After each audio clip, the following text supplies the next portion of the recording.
It's a straightforward AVULUS draft. Again, John? this is in their comfort. Yes. Look at Dota Plus, John.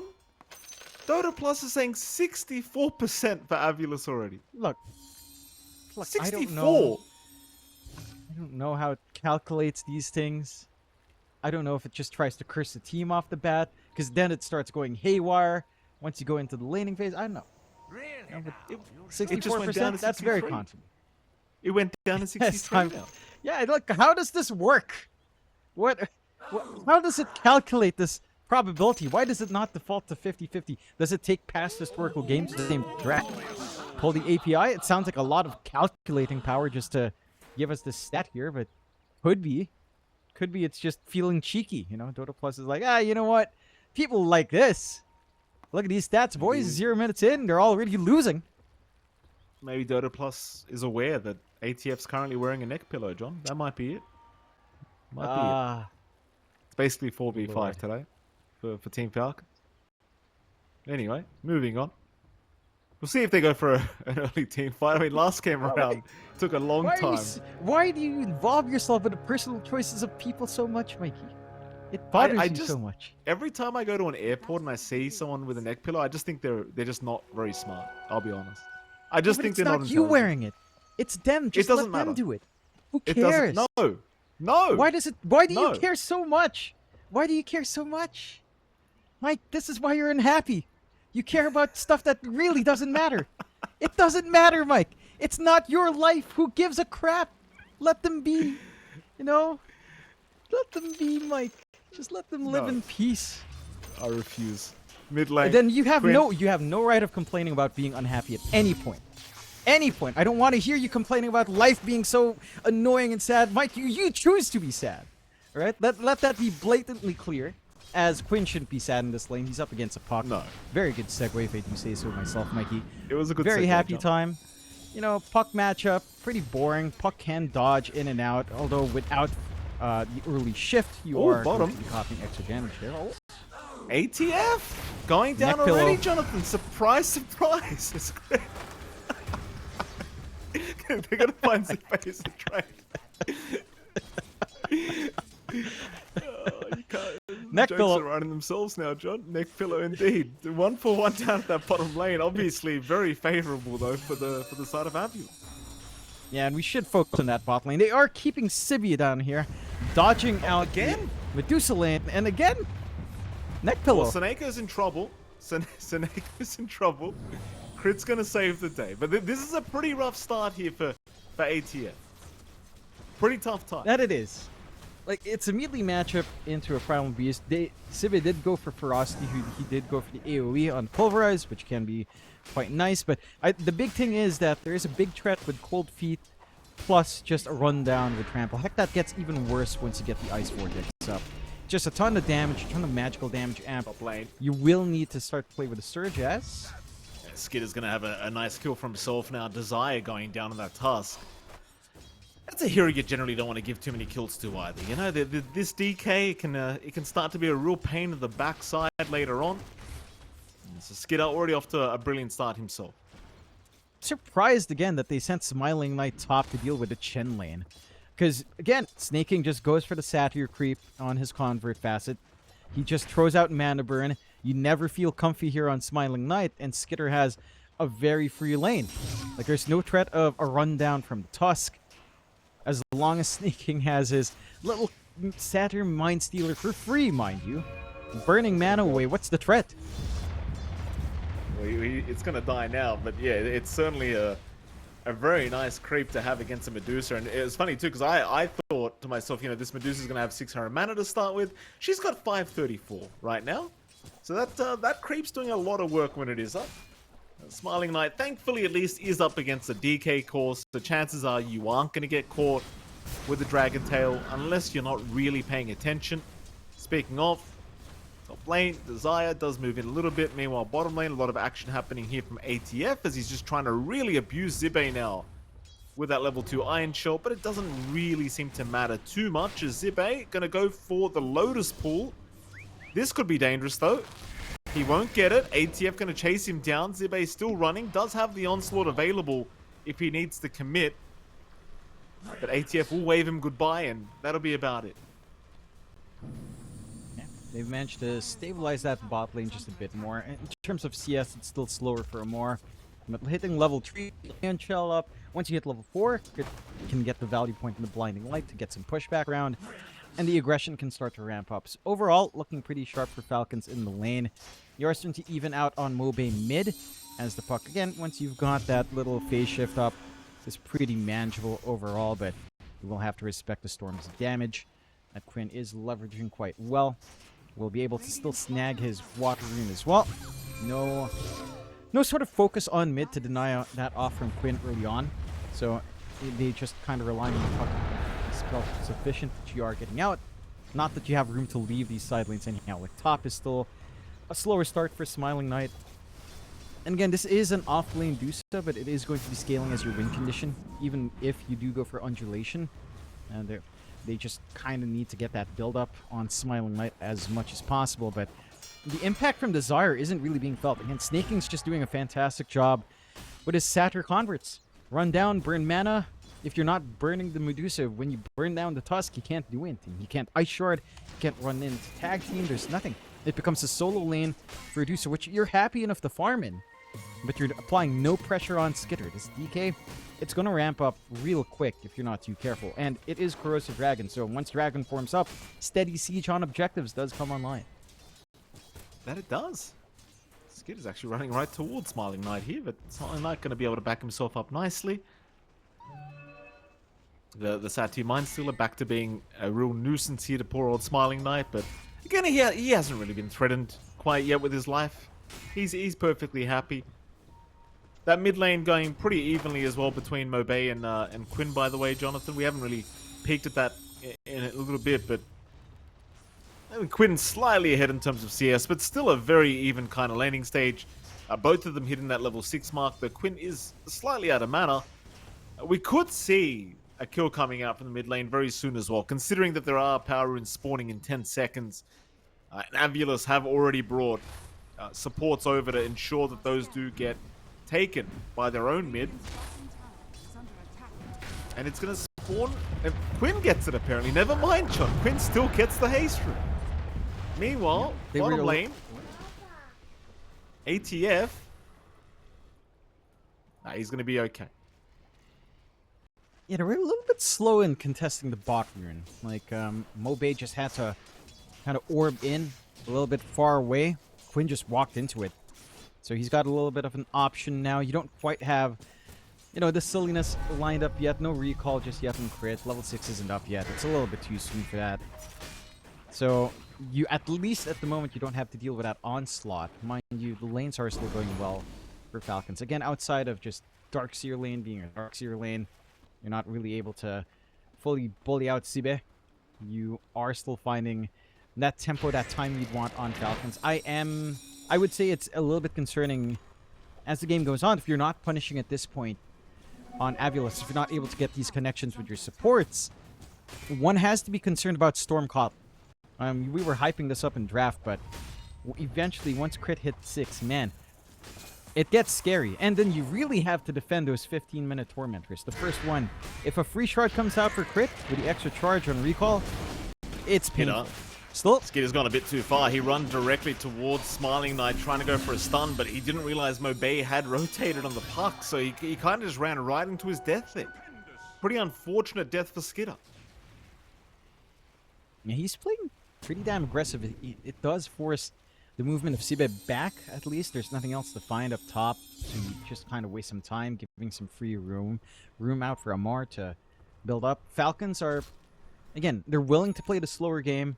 They don't have to look for this aggression. Their timing isn't fully online. They need more to come out from crit. They've gotten room to just keep stacking down bot and the triangle in the side, although it is being cleared out by Sibe with a smoke.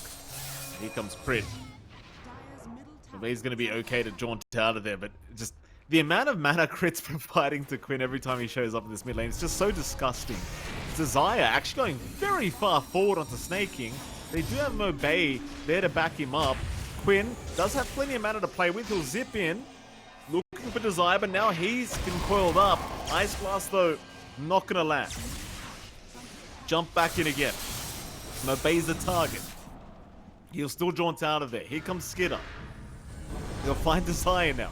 Desire has a snowball. He'll run back towards Snaking. Snaking doesn't want to die, and it looks like he's going to make it out. They do eventually get away with the Tusk kill, but my goodness, did it take a long time. It's a little bit awkward. The zips from Quinn weren't quite lining up the way you'd want it to. And again, Sib has done a great job using this free space, clearing out the side stacks there right by the Shrine of Wisdom. So he has managed to sneak some farm for himself. Has the phase boots, going for the Soul Ring first. Nothing major just yet on Primal Beast. But they are making use of the space well, right? Like, you've got free lane for Smiling Knight. He's just kind of building up top. He's still trying to catch up in terms of the net worth disparity overall, but he is going for a Midas first. So he's not going for, again, the typical off-lane build of Atos, Gleipnir kind of build. He is going for a steady farm for right-click damage down the line. And he will find that space eventually. Crit is soaking up some EXP from those stacks that Amar is clearing out. Level 6 is up. So Spirit Form, Recall plays can come out if they find an angle in. Mind you, there is some decent control here for AVULUS to fight back with. Just the Gorgon's Grasp alone is a threat. Dream Coil as well will cut off Quinn in a major way. So you will have to kind of measure that aggression just a tad bit more.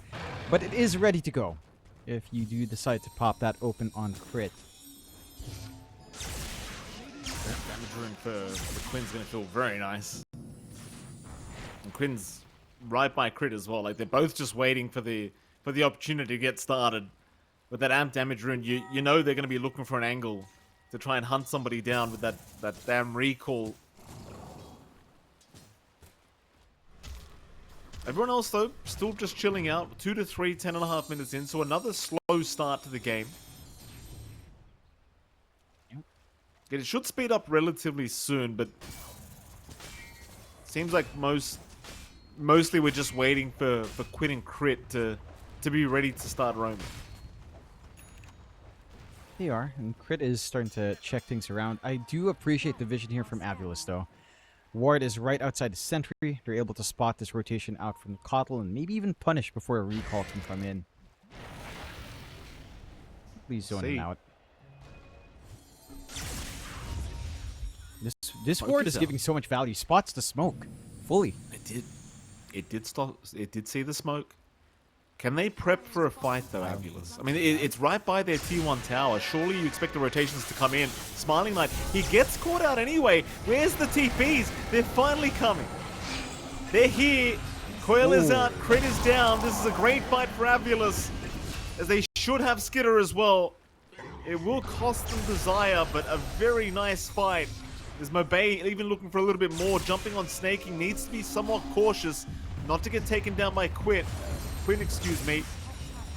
As Quinn gonna be okay. Snaking will also be just fine. But that's a great fight. They get 2 for 1.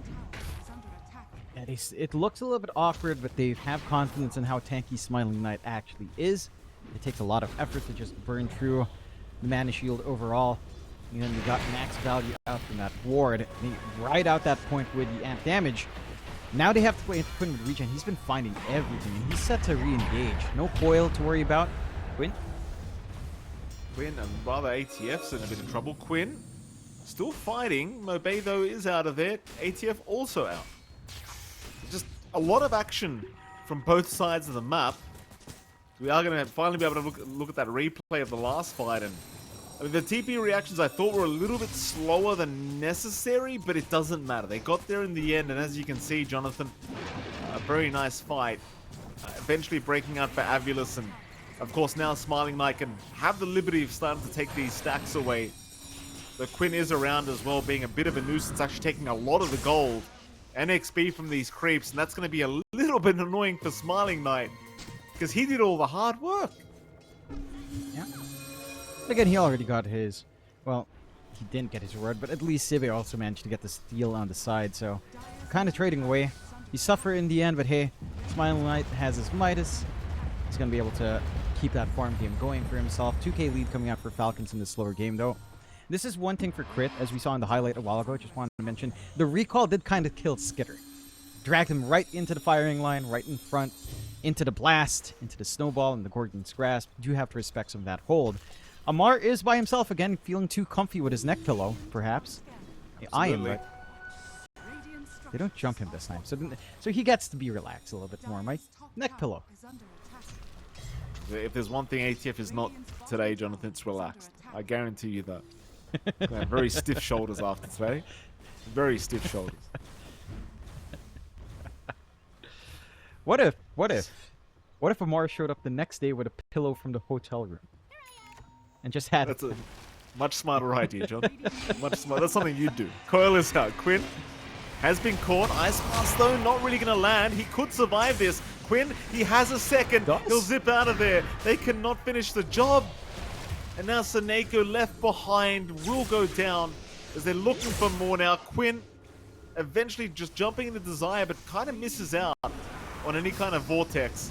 It won't really matter, though. They're here for the tier 1 tower. That's exactly what they're going to get out of this. And I'll tell you, John, I don't mean to be critical, because I know Ice Blast is pretty difficult to land, even with a coil setup. But there's been a few times now where Ice Blast misses, and they miss out on a pretty big kill. Yeah, that's twice in a row, actually, where Quinn's just been dodging out when it's been specifically only on the Storm. Not the easiest one to catch out, but it does feel like with Dream Coil, you should be able to find that. The reaction's just maybe not as quick as you'd want it to be out from Seneko. And again, this Storm is the key thing you need to pin down, because as the game goes on, as the shard starts coming in for crit, if they manage to secure the Tormentor, which they will, and if they get lucky with a draw, crit will receive for himself. Oh, here we go. Have fun. Have fun with the 2 recall charges. Do they get lucky? Oh, of course they do. Of course they do. Perfect. Gross. Oh. Nasty. It's nasty, dude. That's not nice. There's no way the shard is... There's no way the shard isn't going to get nerfed. No way. I mean, I think it's pretty clear it will at some point. Smiling Knight, here we go. Here comes the shenanigans. Crit will bring somebody over. I'm imagining that's Quinn. And here we are. Smiling Knight, middle of nowhere right now. He's got some help coming. The Stone Gaze will buy him time, but they'll drop the wall. Smiling Knight. Shards will actually block up the staircase, so ATF, he can't really help out in all this. Ice Blast is going to land this time around on Quinn. Did it? Yes, it did. He's trying to survive. Meanwhile, Zippe will die. They'll get at least a primal, and Quinn does survive with his life intact. He does. Had some decent wand charges right after. It did manage to dodge out major damage. Really quick Dragon Tail out to cancel that Pulverize. Just unfortunate timing for Zippe. If they managed to connect maybe an additional Pulverize strike, that might have actually been enough. Very borderline survival for Quinn. But they don't manage to connect in the big way they'd want to again on AVULUS. They're trying to kind of use Smiling Knight as bait. They are biting the bait on the side of Falcons, but the punch back from AVULUS just isn't there. Medusa itself isn't really doing damage yet. Just the Yasha has to finish up into the Manta, and then really damage doesn't flow until you get like Butterfly on that hero, which you're a long ways off from. The one thing for AVULUS is, again, they have themselves some really interesting, hard-to-find wards. Like this ward by the top, Jungle River is big, ward in between tier 1, tier 2 mid is big. They can play off the back of those. It's just they've been missing a few too many opportunities. Again, 7k lead for Falcons. 2 recall charges. What do you do about this? Well, Crit was in trouble. Quinn's here now, and suddenly he's not so much in trouble anymore, John. Zippe looking for a way out. Nice shard block here from Desire, but the Vortex still going to drag Zippe back as they do coil up. Quinn trying to burst down the Storm, but the damage output is just not there. The Glimmer Cape out from Crit blocking pretty much all the damage. And now Mabey, he's going to try and get out of there, but the coil, rather the stun will land from Skidder. And Quinn will secure a double kill on the Storm Spirit. And I'll tell you, I mean, it's almost like it's a script, John. Like, Crit gets lucky with the shards off the Tormentor, and off to the races we go. Seneko is probably just dead, John. Not much he can really do. He's Seneko. No. And this is when Quinn's game gets a bit stupid too. Yeah. Look at that. Just getting chakra'd up. 20 seconds away from recall being back up. More rune control. and Sakai is Sanj for a little bit more output and some slight durability for Quinn. And that's just enough. I do appreciate how active Skitter's being as well. Just with a Blink and Mage Slayer fully done, he is very hard to kill off. Like, you are mainly magical burst at the moment. Your physical damage on Dusa isn't quite there yet. Sibit. In trouble. And is dead. No helping Sibit. I think against Falcons, at least during ESL One Raleigh, like, you're either banning Storm or you're banning Coddle. Preferably Coddle, I think, is probably the smarter way to do it. Because it's just, it's too much. It's too much. It is, because even without the Storm's the best example for how busted it is. But again, there's some natural combinations. Bristleback's one, Ember's one, Pangalier's another one. Coddle just, you do not want that to do with these Coddle combos. Quinn's just always set to go. Quinn's just running across the map, no fear. Here you go, Quinn. There you go, enjoy. I'll see you in 35 seconds, Quinn. That's all the communication. I mean, Snaking was talking about how good the communication is with Quinn. That's all they're talking about. The 25 seconds, Quinn. Trust me, I'm coming. That's it. Rinse and repeat. You know, it almost feels like the story of this is all of them are having fun, chilling out.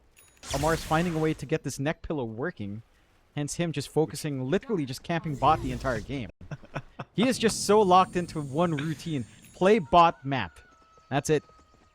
It's not even... He's just locked into this area. You know, he doesn't even need to join. What do you mean? He wasn't always like this, John. No. No. Neck pillow change. It's like the mask, you know, like the Green Goblin mask speaks to you, Mike. It makes you do things. Can he get away?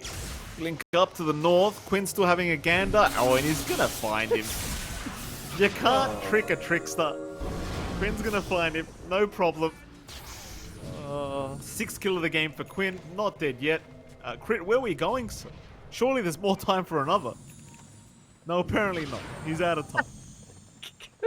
He's just brought his whole team with him, bro. Yeah. It's okay. No, Skitter TP'd the farm, got recalled back. Like, yeah, Skitter literally TP'd mid, just wanting the farm. It's like, no, come back. We must fight. Non-stop fighting. It's like, alright, Amar gets the farm. I guess it's because Amar left bot. He wants mid for himself. Finally leaving a lane. 4-13, yet again, a little bit of a slower game as we've seen from game 2 a while ago from the previous series. But 14k lead at 21 minutes. Here you go. They could kill crit. No? Apparently not. No, they can't, John. That's silly.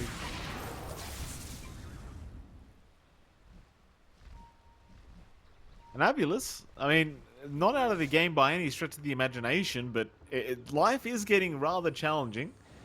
You do still have a Medusa and a Puck that you can play high ground with, of course, and chances are that AVULUS will find a way to stall out the game and give themselves another chance at life here as Desire was jumped. Quinn will leave him alone. Instead, they want Mobay, and I think they might just have him because Quinn never runs out of mana while Crit's here. And Mobay, he's still just trying to push out the creep waves. Can he get out? Oh, nice little jaunt. In fact, no jaunt, but it won't matter. It just doesn't matter. No. Where are we going? Are they going up to Smiling? Where were they TPing? Mid lane. ATF needed help, John. Here's Quinn. Seneka. Could you imagine if Dota Pro Tracker was working and every player could see what other pros were doing, John? We'd be seeing this every game. There's no way this wouldn't be every single game. Yeah. Again, it's the benefit of those replays being hidden. You get some sneaky stuff like this. You got the Dusa popping up. Although in this case, of course, it's not been feeling too flash hot for Smiling Light. And again, he's not going for that Atos, Gleitnir sort of build. But he is just going for traditional carry, just playing from the off lane. 4-16. Your opportunities now in AVULUS, your big team fight potential is still there. They're just not able to really connect as a team as after a few failed group ups. Your next best bet is now just scaling with Smiling Knight into like an ultra late game scenario. Stall this game out in 13 minutes. They find Amar. They do find Amar. Amar's actually pretty tanky here, Jonathan. Here comes Crit. Here comes Quinn. Here comes everybody. By the looks of it, well, they'll lose one. It looks like they'll lose another in the form of Zibe. And with Smiling Knight, they're just completely ignoring him on the Medusa. They're going to go after Seneko first. Smiling Knight, well, they'll force out buybacks to the least, but I think that's about it. They don't have a coil to lock everyone down. Like, there's no way. Snowball out, maybe they find Snake King? Shards? Okay. They've got a Chenja. That costs you 2 buybacks, though. Yeah. It's not a great feeling, but considering how much net worth they did get from killing off those 2 heroes, plus how much Snake King is worth himself, honestly not the worst thing in the world for AVULUS. 7 to 19, very important kills to find. Even though, again, they're not the biggest kills in the world, you are far back behind enough that it does matter. Although Quinn's still keen to go. Quinn isn't keen to go, Jonathan. On again, beautiful backdoor from ATF into 3 heroes. And with that, Zive, I mean, he's doing some good work here against Quinn, but Quinn's still not dead.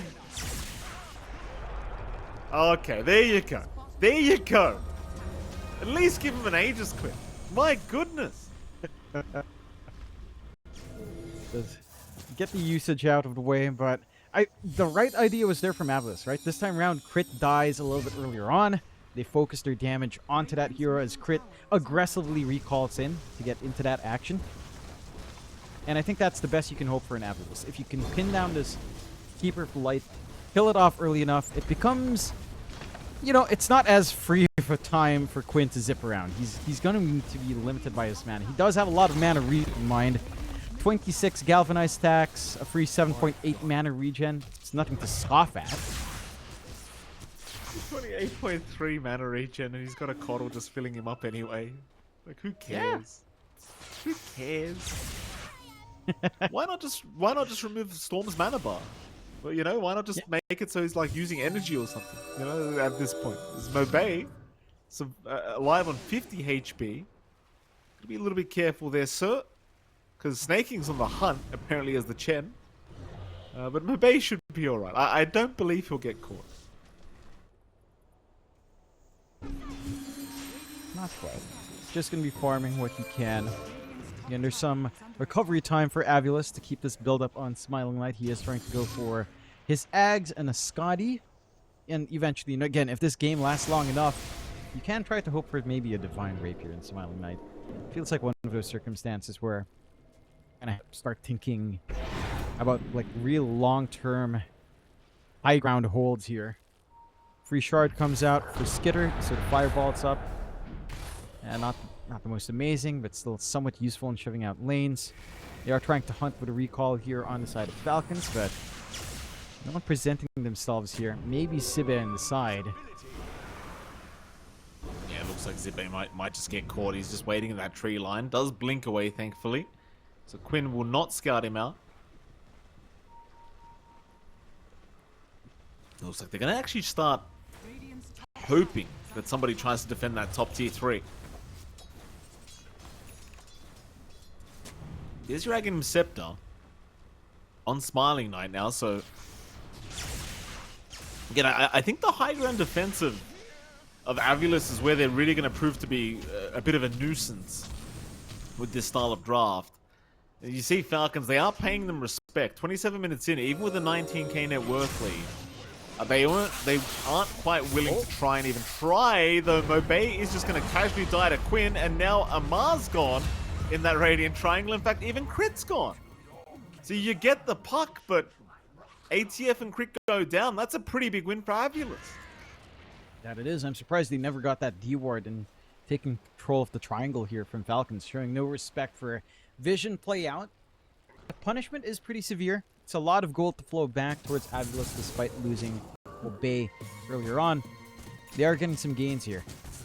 Again, with that shard up, damage coming in from Smiling Light in a prolonged fight is pretty massive, especially as the Scotty comes in. So all the hits having these effects is going to be doing a lot of work. And again, you went for undulation, so you're not going to be slowed up. You're not going to care too much about anything outside of the stuns here. The Deuce is going to be a pretty strong walking turret as the game goes on. For the side of Falcons, though, I mean, yeah, it's a little bit nasty. You bleed out kills like that, but it's 9 to 23. You're still 19k ahead. They've done a great job in Smiling Knight. At least he's still #1 net worth. He's using this space well. He's keeping up and eclipsing a lot of the heroes, but again, it's a long road to being a complete menace on the Deuce just yet. You are tanky. You are doing some damage, but to really be a threat, it's a ways off. It's Scotty Daedalus here for the build-up on Smiling Knight, as they do manage to dodge out top at least. I'm just watching crit. It's just so stupid. It's just, it's not fair, is it, John?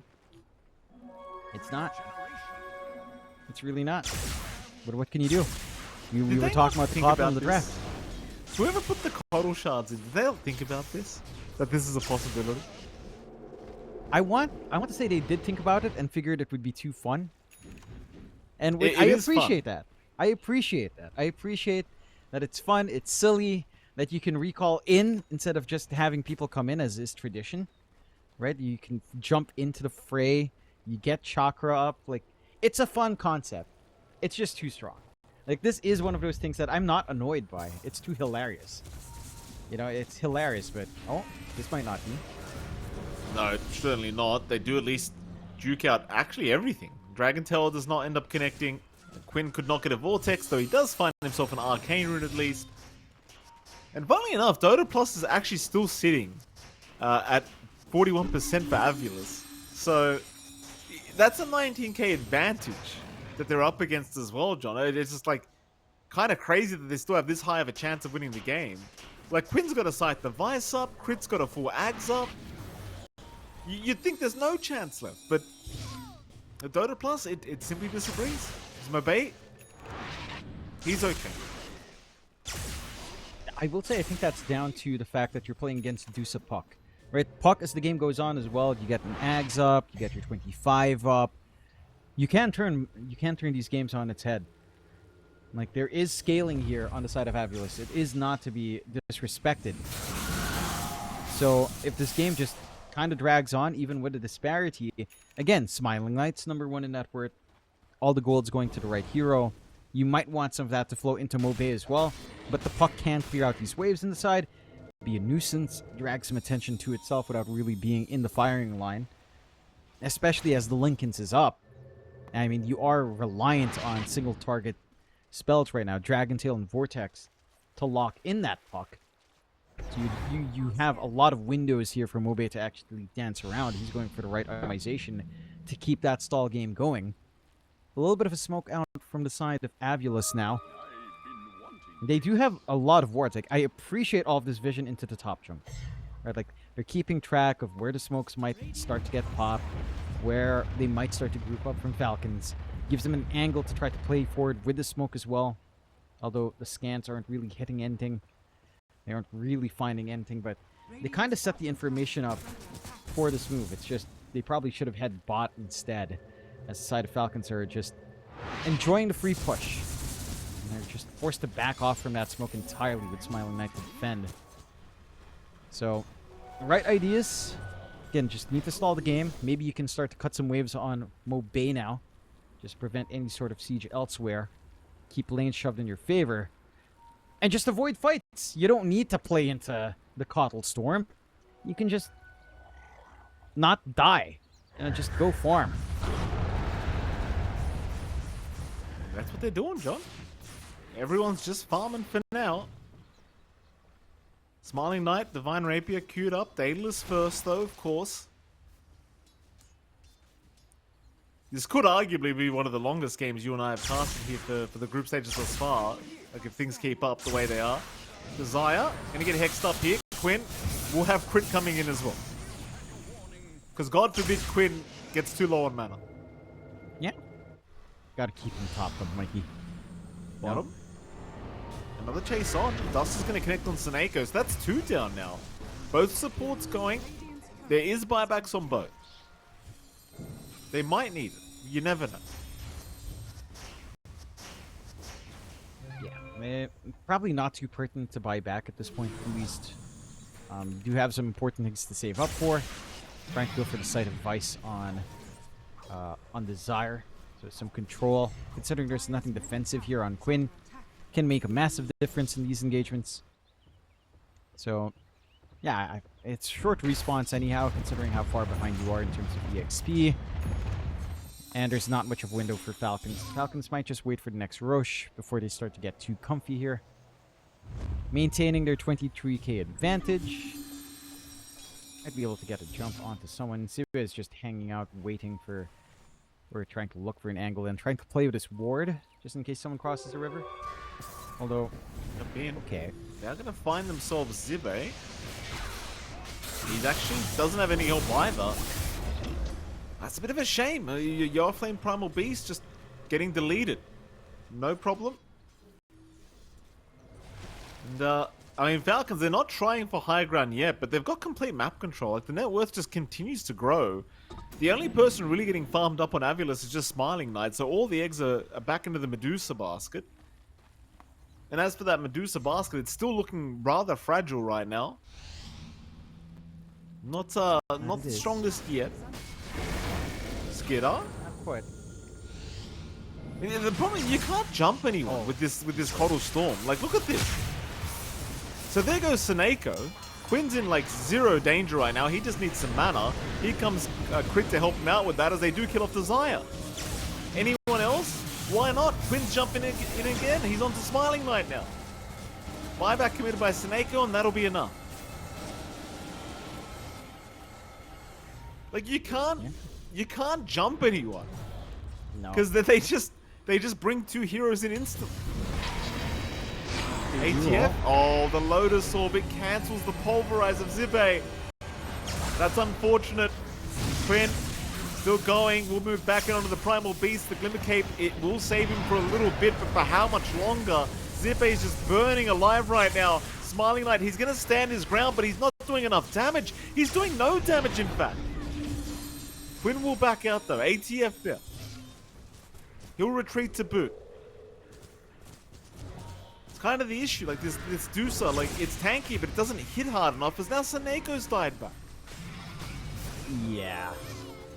I mean, again, we were talking about the timing there, Mike. Chrysalis is nice, Daedalus is necessary, and Divine is a must. It has to stall them to that point, and we're just not getting to that point. No AA, no Ice Blast threat means you've got a minute to siege. It doesn't take too long for Falcons to get that done with a DK on hand with Corrosive Dragon, even sniping out the Courier of Smiling Knight with a full Daedalus rescue. Things go from bad to worse. He's very close to the gold. He does have the gold for the Demon Edge, so he's missing a key part of DPS. I don't know what you do to stop this. I don't know either, John. I don't see it either. Mavey will get caught. Back is there. They're all dragged in. However, one is going down, and it was Quinn, but he does zip out just barely. It looks like they're trying after. Snaking at the least, and Snaking eventually should die and will. I mean, it took a while, but they'll get one in the Chen, and they are going to be able to force Falcons back. What they do, 551 plus 846 gold for a plus 5 Chen. Really tells you the state of game. Heck, I didn't even notice Sibia is behind Crit and Snake King's farm. As the offlane Crown Beast, it's, yeah, that's just the way the game goes when you're 30k behind. You know, it's not good. It's not good. To have a Chen have more farm than a Primal Beast is, it's a sad state. But, AVULUS, again, if you can't end the game on Falcons, if you get this long enough, you will eventually end up with Divine Rapier Medusa with the Daedalus. So, it's all in. It's all you have to do now. Just go all in, hope for the best. Hope for the best in the draw of the cards. Maybe the river helps you out, you know. Last set of cards coming in, the last set of pieces for your suits to get set up or whatever. I don't know my comparisons here anymore, Mike. All I know is Balatro, actually. I don't know what I'm saying. Balatro. My goodness. Fun game. Great game. It is a fun game. I haven't played it in a while, John, I'll be honest. I just got too good at it, you know. Oh, too good. It's hard All being me. right. Here we go. Mbaye, he's not going to be Fair feeling too good here, John. Quinn. Here comes Crit. Quinn. Waiting for the Dream Coil. Don't worry, John. He's got mana. I promise you that. Quinn still going. He's out of mana now. But it is regening pretty quickly. Mbaye, surely he gets out. Oh, he had a Lincoln's. He had a Lincoln's. It's okay. Oh, Quinn actually vortexed him. My God. His sight device was on cooldown, so he couldn't get the secondary disable out. No. Can they get Quinn? You do get Roshan. Yeah, they do get Roshan, John. It's too slippery. He's working on his own Lincolns, patching them out. At that point, is down to the Green Coil. Roche is set to go. An Ice Blast at least annoyed him along the way, but it's not going to lead into a wider team fight. Secondary life now here for Skitter, along with a nice Roche banner to help siege onto the rest of the racks. Smoke out. You are close to your Parasma here for Mobay, but it's not the point just yet. It's not the point where the puck's really going to try to win these fights out with coil, with a massive coil, right? Like, you kind of need the Yags, you kind of want the levels to be up. Still a ways for the 25 for the wider rift, or for the debuffing T-Pierce. There's that Lincoln's we were expecting for Quint. So again, some protection from the Pulverize, some protection from the Snowball Punch. The Daedalus does get assembled with the Courier respawning here for Smiling Knight. So the damage is flowing. Just need the Divine Rapier next. And if that Divine Rapier comes out, Mike, you know, get ready to lock in for 20 minutes. You know, and maybe that's why Amar has the neck pillow for when a game reaches 60. That's a good point. Maybe that's the reason. Maybe he just wants to be able to stay up. You know? Definitely not sleep. Falcons. They'll take another Tormentor. This time Queen gets the shards up. So now you've got that the Overlord shards available. Big Zip. Gets a regen rune. Of course he does. Why, does he need it? No. Well, he doesn't need it, John, but he's got it, hasn't he? And he's looking. It is going to expire anyway. It doesn't matter. But they're looking at Mobay now.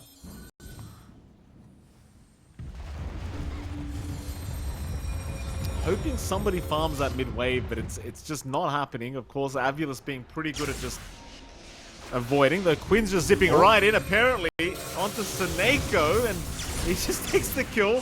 BKB'd up, wants to go for more, but does have to back off. Zibe even popped his own BKB so he could pulverize, but he couldn't quite get it off in time. And now without the BKB, he gets caught by Skitter. ATF's in with the wall and the vac. Oh, Zippe, he's able to slowly run his way out. It's alright, he's not dead. But they can't protect the racks. Maybe now with the Divine Rapier they can. Smiling Knight. He should have some damage now. It's not really that much against Skitter yet, but surely soon. Here we go. Punches out though. Smiling Knight gotta be careful of his own illusions, John. They hit hard. They hit pretty damn hard. Tier 3 tower, still on the siege. Skitter, he's got all the shields in the world. He doesn't really feel the need to back off. But will eventually. And they've taken top racks off the back of all those shenanigans. 1 racks left. We do hit the divine timing for Smiling Knight. You are right. The damage, it doesn't feel like it's there. It just kind of tickles. You are tanky, though, on this Pusa. You've got 2.9k mana. Your EHP is through the roof, at the very least, but they catch Skitter. They do catch Skitter. But he's a pretty tanky boy, John. I mean, you couldn't deal any damage to him with the Divine Rapier. I actually don't know if they can kill him right now. He had the Aegis anyway, so you would have had to do it twice. Keep in mind, he just got that level 25 talent as well with the plus 12 armor and regen, so he's pretty damn tanky right now on this DK. Almost 50 armor. So they are smoking in.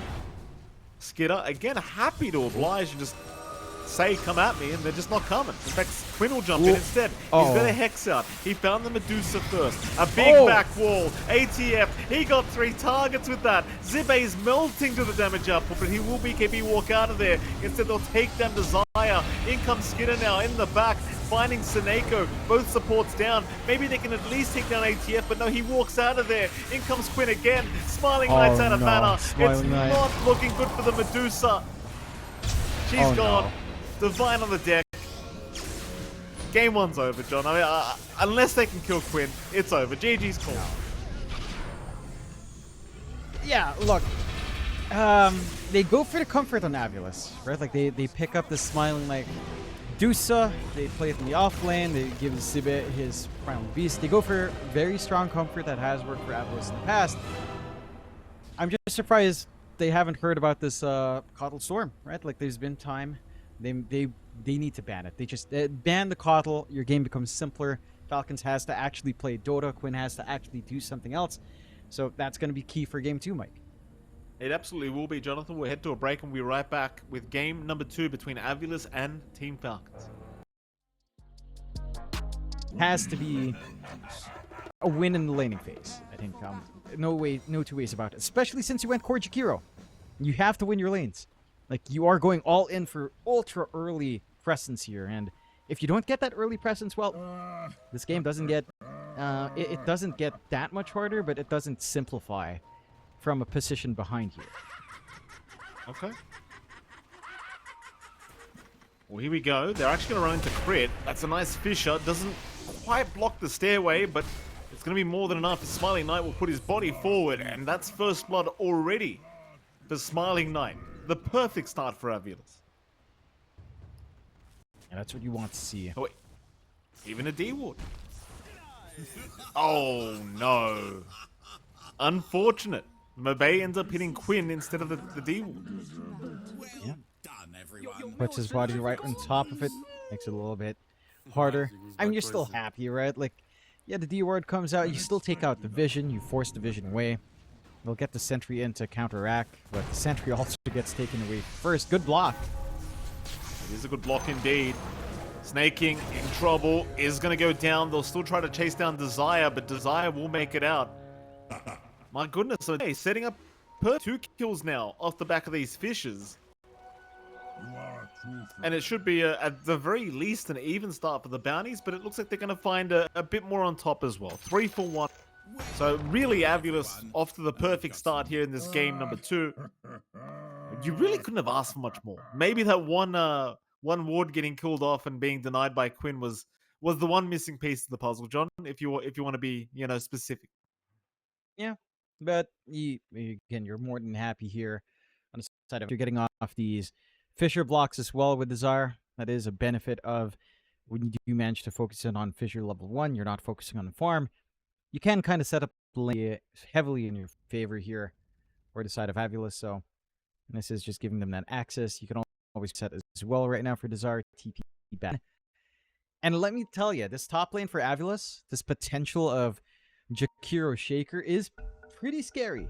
Consistent dual breath damage, consistent liquid fire being thrown out with some good fissure blocks. Can make this a hand for Skitter if he's not too careful. And Snaking as well. Like, he did go Glaives of Wisdom level 1. He's looked like a harass. He kind of needs to sit and wait for level 2, level 3 to be able to feel in poking him back. As the Glaives are nice, but it's not nearly enough to stop, say, the Fissure plus at least dual breath from being a massive threat here. And it is going to be continuous from Sibek. Good block again. Yeah, a fair bit of damage for Snaking to have to take. But it'll be okay. Certainly wants to ensure Sibe does not have a nice easy time. And indeed, those Glaives are going to be very, very annoying for him to have to try and deal with. I wonder if they're going to be able to make this core Jakiro work. Like, I want to see it work, John. I really do want to see a stupid game of Jakiro just going absolutely wild in the core role, but it is like you said, that the timings can be somewhat challenging to meet in a proper game. The problem is, though, we don't get to see if this has been done in scrims and stuff, John, so we have no idea. Maybe this is the way to play it. It's Quinn, mid lane, dropping low, Mobay almost finding a kill on Quinn. Quinn trying to return the favor. Quinn seems like has to play very carefully now as Mobay really trying to give it to him. He is still hanging on with a fairy fire, but Quinn just wanting to greed out a little bit longer. Does have the bottle coming in. Fairy fire barely. And that is the one big thing. You've got the range advantage on this Lina.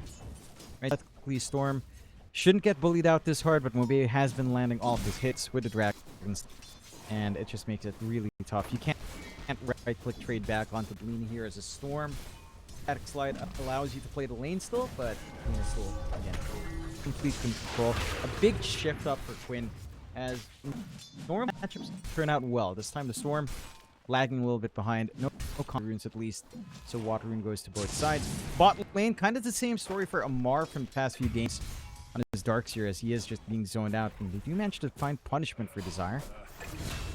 Snaking is going to drop at the very least, so a bit of a trade here for Zibe, but he's still taking a fair bit off Skitter.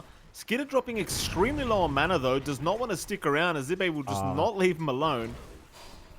But eventually he will be okay. Some stick charges will give him the mana he needs to sustain himself in the lane. So 1 for 1, certainly in the favor this time of Falcons.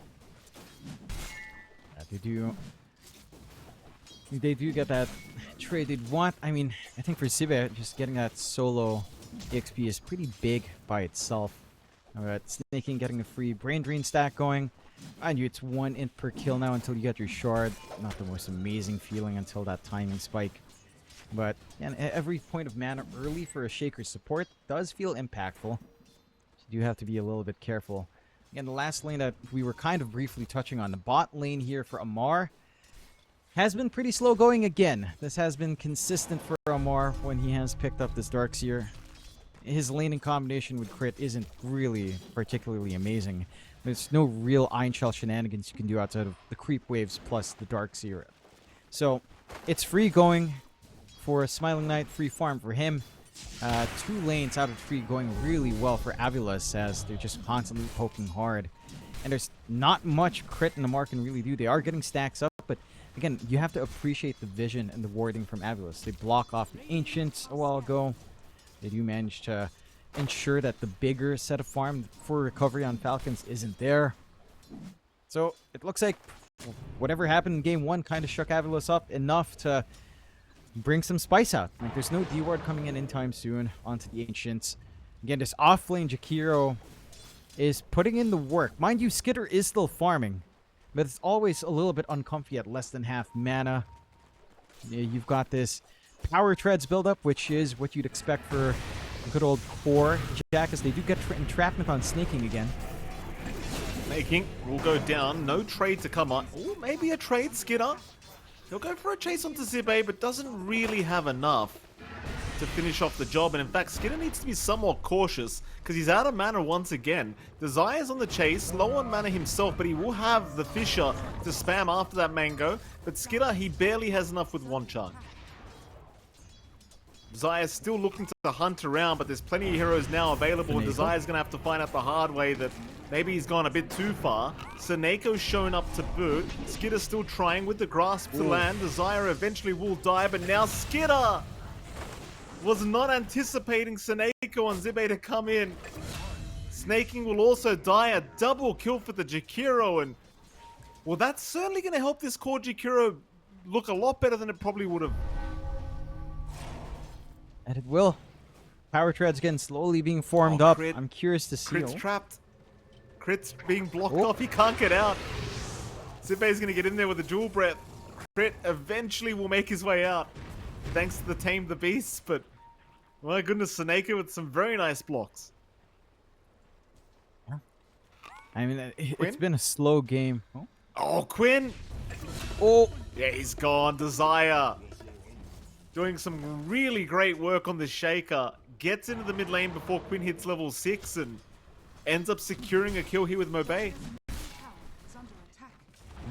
Big kill to find, even gets a regen rune, although Snaking actually gets the deny off, so no top up for Mobay at the least.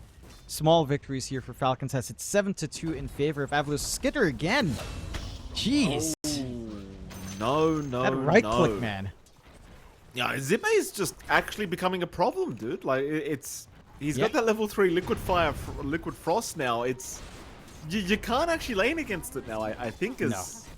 he needs to leave it. He needs to just leave the lane. You have to respect it. That and having Suneko up with the penitence, that bonus attack speed with the double hits, it's devastating, man. It's devastating. Oh, that actually Again, makes a lot of sense. yeah, it's a machine gun. This is why this is like the bane of your pubs in a normal match. If the Jakiro goes off to this kind of start, which Sibe has power treads up with double null and a full wand, that damage is overwhelming. Especially if he gets his shard up. And you get either this hold utility with Atos or a little bit memeier to say out loud, but like Maelstrom Mjolnir, Witchblade. It gets wild when you reach that point. Even just the Witchblade alone is just like a stupid amount of damage. So it's something to consider.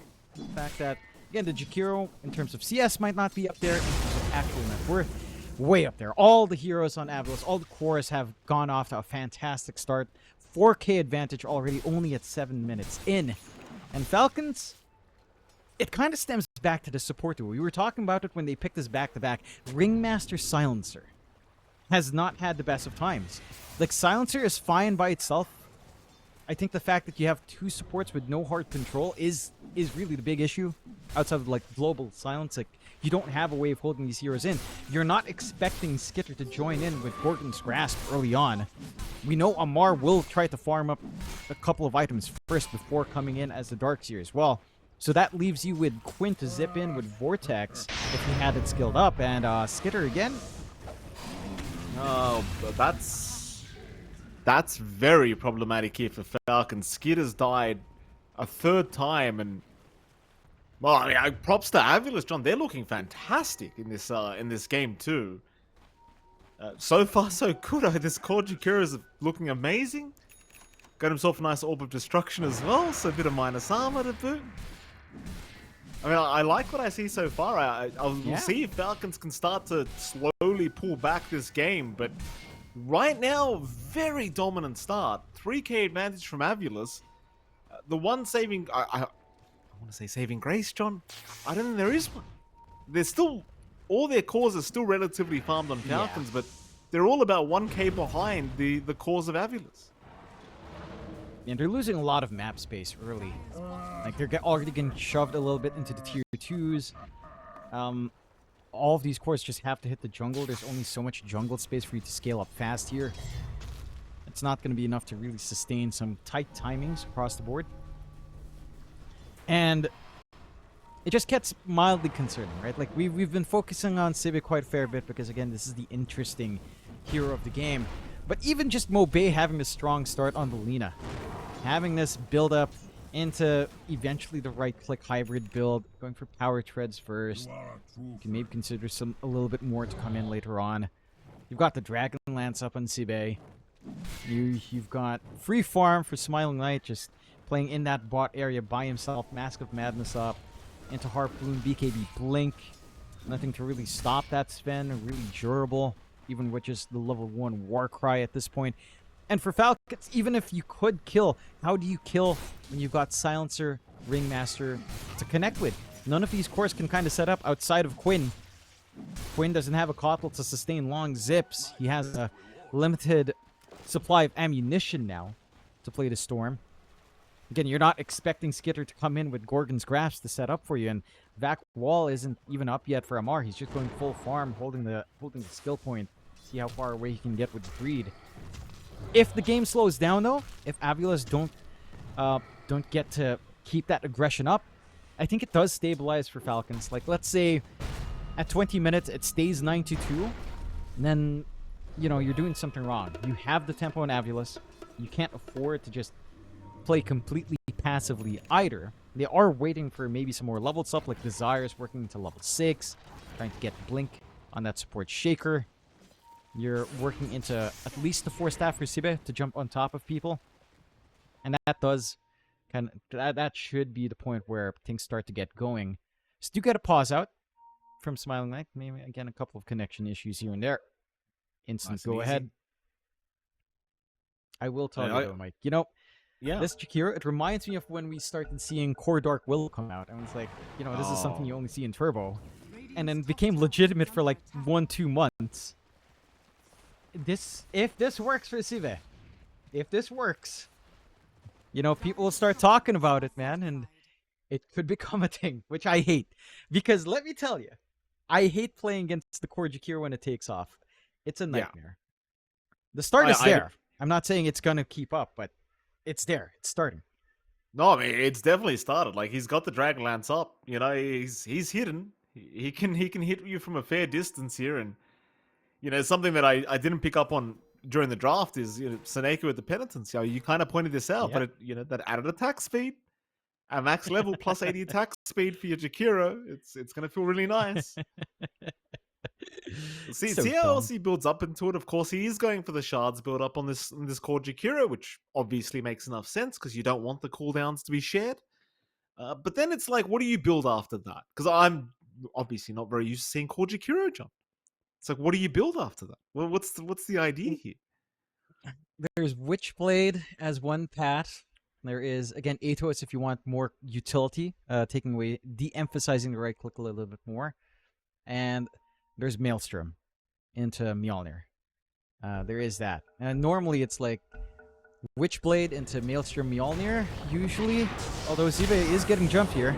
He certainly is, Zibe. I mean, he's actually pretty tanky as a Jakiro here. Will heal up thanks to this Chen of Seneko. Meanwhile, ATF actually ends up dying to Desire down bottom. So you still lose a Darkseer in all of this. Zibe does not die. Again, he almost has 2k HP here, John. He's a pretty tanky boy. 11 armor as well on that Jakiro, and it's just, he ain't dying that easy. No, he isn't. He's a dragon. Quinn. He's okay. Crit will avoid the ice path, but they cannot protect the shield rune that does get taken by Mobe. And again, they just get back to building up. Mind you, I do feel like the state of game right now is not the worst, although I say that Amar's dead again. Oh boy, Seneko. I'm loving the way he's playing this Chen, John. I mean, I know Seneko. I used to watch this guy play Chen back in Na'Vi over a decade ago. All the way back? Yeah. All the way back. It's been that long? It's been a long time since you get the...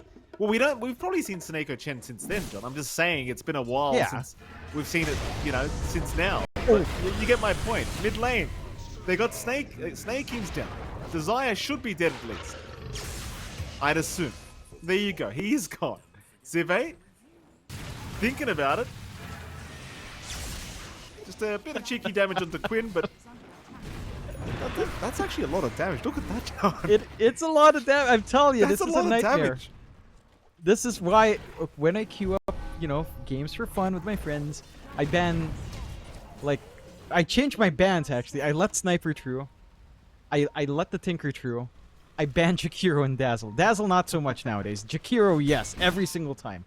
Jakiro has to because of this. ATF. Not again. Yeah, it's again, John. Again. Must be a weighted neck pillow, John. He might be in his training arc right now. You never know. Take the weights off, ATF. Take them off.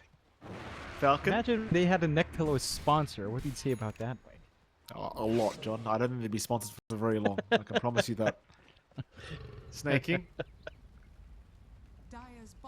They're not going to find a gank either here. Very unfortunate for the side of Falcons. Their Shrine of Wisdom will get taken as well in the meantime.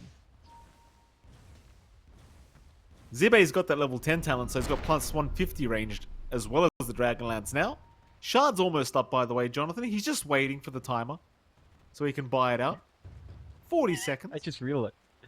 Well, with the Dragonlance plus his attack range, he has longer range than Lina by 30 units. Oh, good! Outstanding. That sounds very balanced.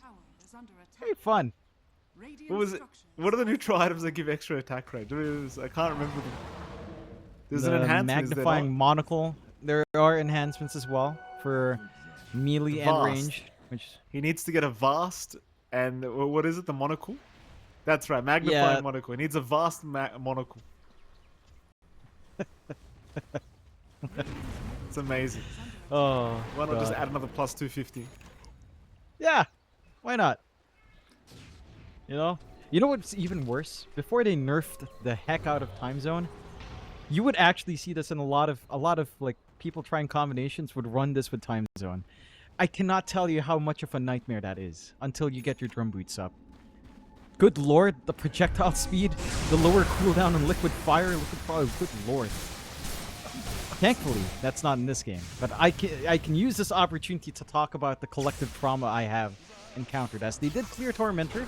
Desire gets a freebie, which is massive with Fissure being prioritized here. Quinn. So you have the constant chain stunts here. They know the storm's there, Johnny. Ward is down. I don't believe it spotted Quinn. Oh, it spotted Quinn. Never mind. Fissure will land. Quinn, can he get out?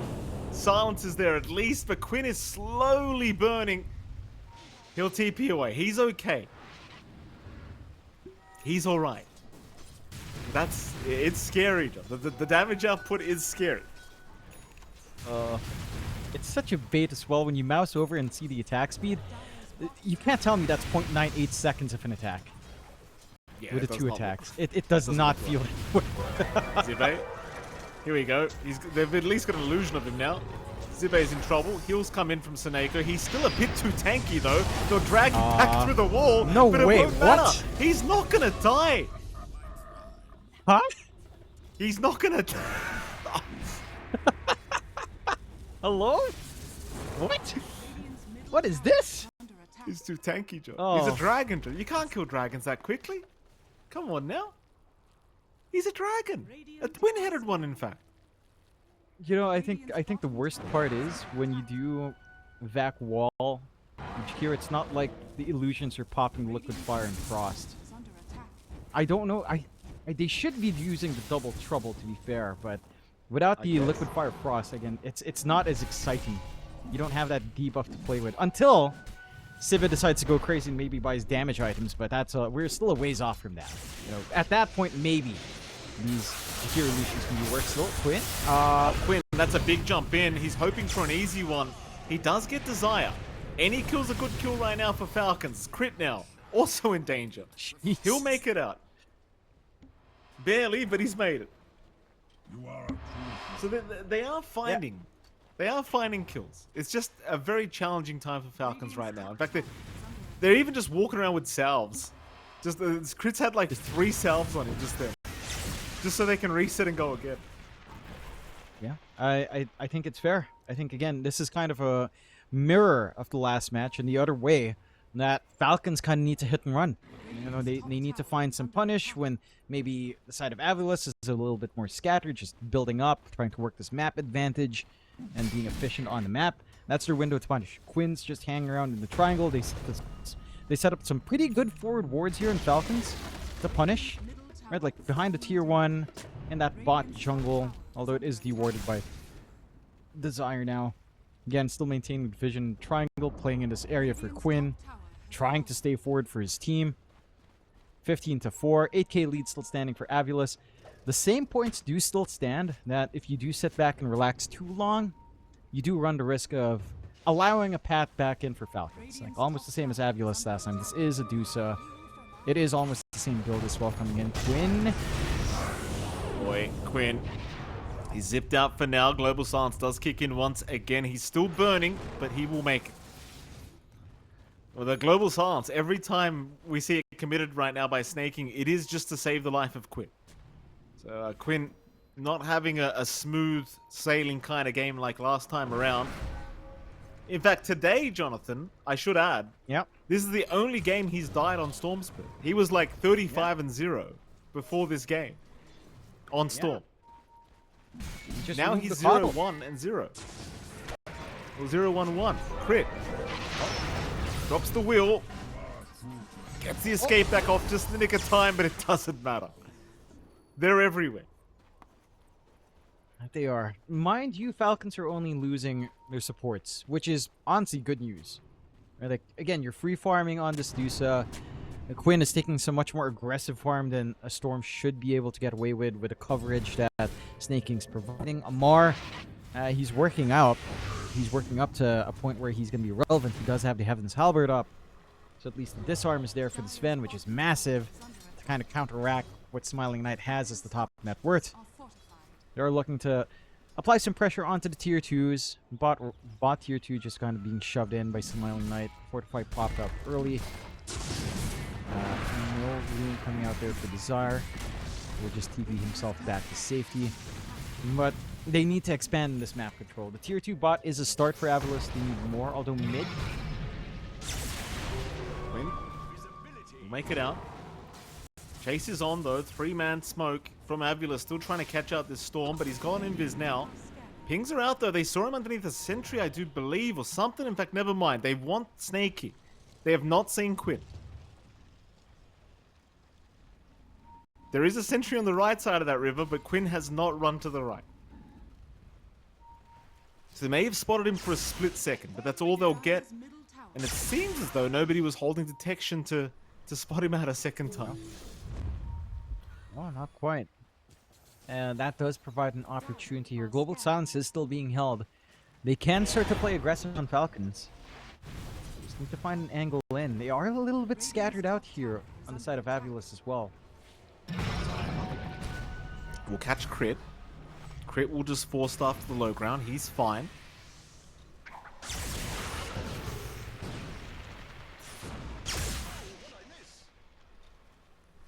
Falcons still just getting back towards their side of the map. So they got to address that bottom lane, which was forced in. Meanwhile, though, Roshan is happening. AVULUS, I mean, they are in complete control of this game too. 9k advantage, 16-4. Smiling Knight has been free farming this whole time. And it looks like they are set to take themselves a free Aegis. As Falcons, I mean, they're hanging about the Dire Triangle, but you can tell they're not feeling safe at all to try and approach the Roshan pit. And here come AVULUS, an immediate 5-man smoke. ATF and Snaking have moved in. They've got vision here, so they will see Smiling Knight, but it's all too late for Snaking, who does get caught. He's not dead yet, though. In comes Quinn. Smiling Knight in the middle of nowhere right now, but Quinn, he's in more trouble. Ooh. Quinn goes down. That's not the start they wanted on Falcons. They'll still just try to chase down Smiling Knight, who does not have the Aegis. It's Mobay that's holding onto that secondary life, but it won't really matter anyway, because they can't do it the first one. Skitter being locked down, losing half his mana now as Smiling Knight's trying to move back in, but he has no stun to throw out. Instead, though, they'll find ATF now. ATF going to be saved by Crit. These fishes, though, from Design making it so hard. The escape back, though, barely saving the life of ATF. Zippe, he's trying to move in. Tame the Beast is there. Zippe's going to die. He really wanted to secure that kill onto ATF, but he doesn't quite get there. They're a little bit over-eager. Good punish coming out from Falcons. That's a massive kill. That's a huge streak up on Sibe. Has to really be aware of how far he's running. He doesn't have a lot of move speed. Trying to escape as a Jakiro is not an easy task, even with a Hurricane Pike up. And that is a little bit of a lifeline for the side of Falcons. 10k lead still there for AVULUS. You know, you're going to have to contend with Mobay somehow. You're going to have to contend with Smiling Knight somehow, but at the least you've already whacked one Pinata down with the Jakiro. And it's a huge golden injection to play with. BKB for Quinn's being formed up. You've got the Ags coming out for Skitter for a little bit more coming out with his split shot. And Mar for his part just going for the Shiva is going to be extra tanky to kind of contend with some right click damage here. AVULUS though, not dissuaded. Are smoked up. Just need to find an angle into that smoke again. This time around, AVULUS' forward vision is a little bit right side concentrated into the triangle, but they did spot out Snaking going into the tier 2. So maybe they can find kind of get an angle in, but oh, he's okay. He'll see Snako. Smiling Knight still chasing him though, running directly north. He has the blink up on the Sven. Quinn, does he have the game sense to back off in time? I don't think he does here, John. And of course, once you get the initial stuns off, it's not going to take very long for Smiling Knight to just get right through you. No.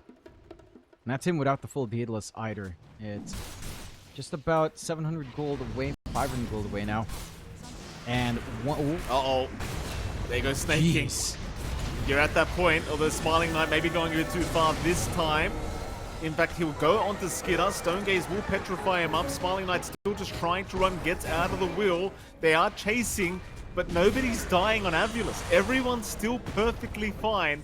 There's now a Fisher blocking ATF out. Oh, it's not actually blocking that. It wasn't long enough. That'll be enough. AVULUS, they don't quite get much out of it, apart from a couple kills.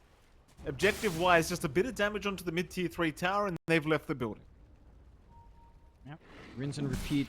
They don't have the most time left in this Aegis Dome. Obe only has about a minute and a half. So you're not going to be able to maybe see the end of that high ground, or at least the end of the tier 3 anytime soon. They have managed to widen the lead off the back of this at the very least. 12k up now on the side of AVULUS, gaining 2k so far with the Aegis up, which is respectable. Again, you did drop a pretty big hero in Sibe, kind of mitigating these gains. But there is still room to go. They'll try again with the smoke. Again, very little time left in the Aegis, just a minute, as Mobe will probably just try to travel in. They're keeping that pressure onto mid. Falcons are playing pretty smart. Again, they're dodging out. They're playing high ground when they need to, but you give them room to sneak around the map, and they will find an opportunity to farm. Heck, they might even find an opportunity for Tormentor. Now sneaking away through the gate here. A big take. This is worth a ton of gold. The free shard can be surprisingly very meaningful, although Sane? Oh, he's okay, but Skidder is a much, much more important target to lose, and Falcons are going to lose him again. I mean, it's just devastating from AVULUS, and that's him without buyback, by the way, John. So Skidder's gone for a full minute. They've got time for at least 1 Rax.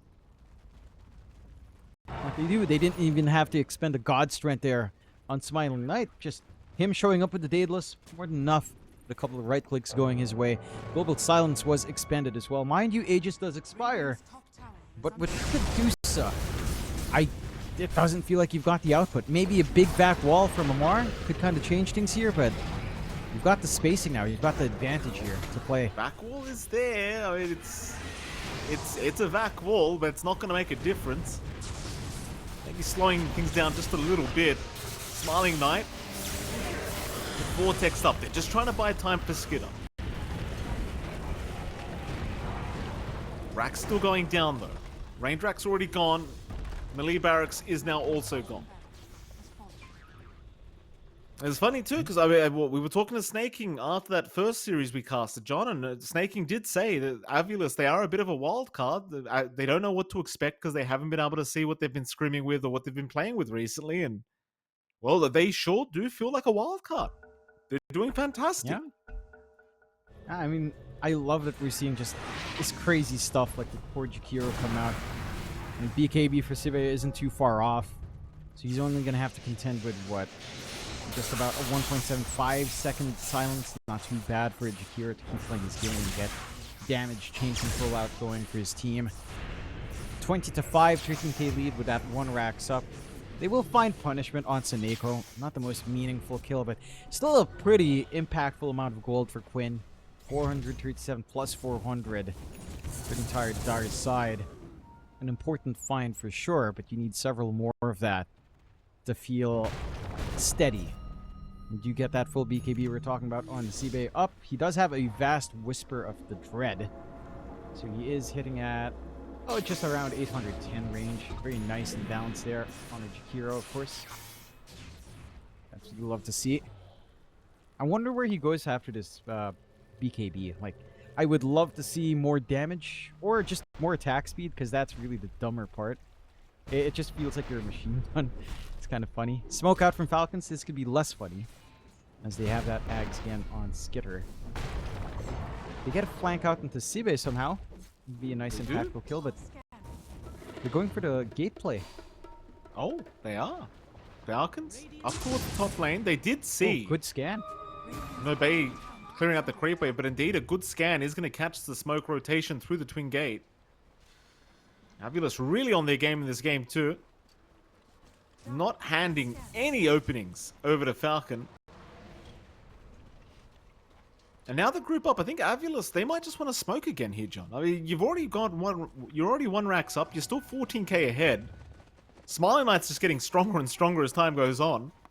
And ultimately, I think they just don't want to give too much time away to this Storm Medusa to get to a point where they can actually start to fight back. Here they come. Smoke is almost at Falcons. They kind of miss out on the 3. Skidder, that's the big target if they could get him. Oh. Wait. But they miss out. They wrap back into close to their triangle. So they're playing extra safe as well on AVULUS. Maybe expecting a rear flank to come in. No such thing coming out. And again, Falcons get away with a little bit more farm in their belly. Skidder maintaining number 2 in net worth. Going for the Kaya. For a little bit of our mana efficiency coming out there. And for Quinn, again, he has his fresh BKB. 9 seconds up. Going to be a lot harder to pin him down now. Need to get that jump in first. Very important to land the chain stuns before that debuff immunity can kick in. Because if this Storm is allowed to zip around, again, it's not the Storm game where you're going to be unconstrained by mana. Certainly Quinn has to kind of juggle that around a lot more in comparison to the last game, the last few games when he's had a Kotl. But there are some nice angles he can take as they re-smoke now in Falcons. This time around, they could land into some big, nasty targets here. They're coming. Smiling Knight. That's a big boy. Throw the stun out onto Quinn. Pops the God Strength, but Quinn is going to be able to get away. Can they find somebody else? Not quite yet. Falcon. Seeing the God Strength being committed, it seems like they're more than happy to just wait it out. Not to mention they did use their own Global Silence to try and disengage away from the Sven. But knowing the God Strength BKB is down, it might be worth trying to give this a crack again. Would be. One less concern. Still have Stone Gaze anyhow, and the Vac Wall, Wheel of Wonder team fight in terms of setup and control. Roshan is back up as well, so kind of want to take this fight into Roche. Mobe. BKB in time. Quinn could not catch him quick enough. That's another BKB usage down the drain for AVULUS. That still gives Falcons a good opportunity to try and force a fight. They are still smoked mostly, apart from Quinn and of course Skidder. But it seems though AVULUS kind of got the message. Realize, you know, it's not really worth anyone getting picked off right now. They're just not ready enough. The issue is Roshan could be started now by Falcons. And this is an objective I think it is probably worth fighting over. Sorry. They're just scouting out to see if anyone's there. Desire's right by the tree line. Meanwhile, Quinn gonna just jump into Smiling Knight! The escape back though.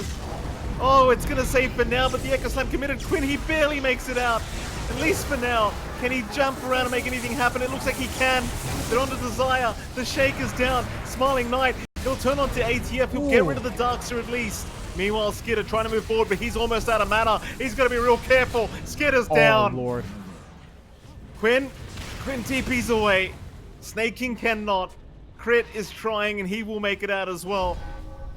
It felt like a really nice start to the fight for Falcons, but they just could not quite make it work. No. Now Roshan's open for the side. AVULUS, they've got the damage to flow out here. Love this build-up on Siba. He is going for the Witchblade that you tend to see when you do run into this core Jakiro. Such a big nuisance now. With all of that damage coming in. 23-7, 17k lead for AVULUS. And for Falcons, again, they had the right ideas. They're trying to play this game slow. They're trying to just look for opportunities, look for single target pickoffs.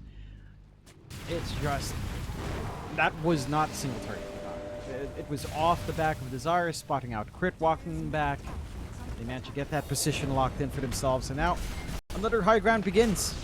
Another secondary life for Mobe. Mid set of racks exposed. Top tier 2 protects from mega creeps at the very least. So that is something to kind of stall progress here, but full Satanic coming through for Smiling Knight. More durability, a life steal to kind of turn the tides is, again, massive here. You've got the full Parasma for Sibe coming out next. The damage on this Jakiro is just, it's disgusting. It scales too well for what it is. It's kind of surprising. Like, you look at Jakiro's damage, Mindspent, you're like, oh, alright. entering 2 times 2, and it's just like, okay, that's a bit too much. Maybe. It is. Just a tad bit too much. It does feel like much, and the funniest thing is he doesn't even have many damage items. You know, it's just a Witch's Blade, couple nulls. You know? Maybe once the Plasma's up, starts to feel really stupid. We'll see. And would. Doesn't really honestly, need it I right would like now. to see. I'd like to see after the Plasma, just for fun, that see if it goes for like a moon shard. Oh yeah, absolutely. That's just a given, isn't it? Just You machine gotta do gun. it. It's machine gun down there. Here we go. Baiting this up for our Lena. Jump in from Quinn. This could be very dangerous for Quinn though if he's not too cautious, but it looks like he's okay. The Global Silence will protect him. Problem is now that's down. So no Global to worry about here for AVULUS. You still got a Medusa you have to try and claim high ground against. Not going to be the most fun. They're waiting. Mobay again jumped here with the Vortex. Smiling Knight trying to jump in, but a big back wall out from ATF. Smiling Knight, what do? They're looking to retreat. At least wait out the stone gates. And they will. The wall could cause some complications as well. Not to mention the fact that you've lost your God Strength here on Smiling Knight. Just can force the side of AVULUS to play it a little bit safer. Hang back. They are keeping that constant pressure on the lane anyhow. And with all of these spells down, they should be fairly confident to siege back in. Again, no God Strength is pretty big, but you still do a decent chunk of damage here on Smiling Knight in a prolonged fight. You're really trying to get Desire on that Shaker. You don't want that counter initiation with the Echo. Quinn still trying for Mobay. Fish is going to land onto Quinn. They've locked him down for a bit, but not long enough. Look at that. Ugh. It's disgusting though. It's just like Quinn loses half his HP from basically nothing. Yeah, just free hits from Super. He's not even going for further right clicks. He's just applying Liquid Frost, Liquid Fire, and not even bothering, with just free auto attacks. And that's the result. Like, again, tier 3 down to 416 HP. Quinn still trying. God Strength popped again. This time they want to try and go after Skidder, but the Escape Act will buy Skidder the escape route. Do they want to keep going? They do. Smoke is up. Mobay's very low though. Still has a minute 20 on the Aegis. A big wrap around now from AVULUS through the mid lane. And Skidder, he's walking right directly towards them, but they'll go after Crit first. Since all the save is not there, now they can go on to Skidder on that Medusa. Mobay gonna get jumped here by Quinn, but again, he has a secondary life, he won't mind. Meanwhile, Skidder, he's out of mana! Skidder. Oh, that happened a bit too quick! Quinn. And Quinn's gone a boot, Gem on the deck, they'll be able to at least take that back. But these walls aren't doing enough, and now the Echo, oh, Desire! Oh, and Amar calls it. Yeah, Amar immediately calls it once the Echo's committed. He's had enough. Skidder buys back, but the game's been called. Whew. My God, that's one way to put an end to this game. Jesus. AVULUS. You love to see it, Jonathan. They take down Falcons in game 2, they'll force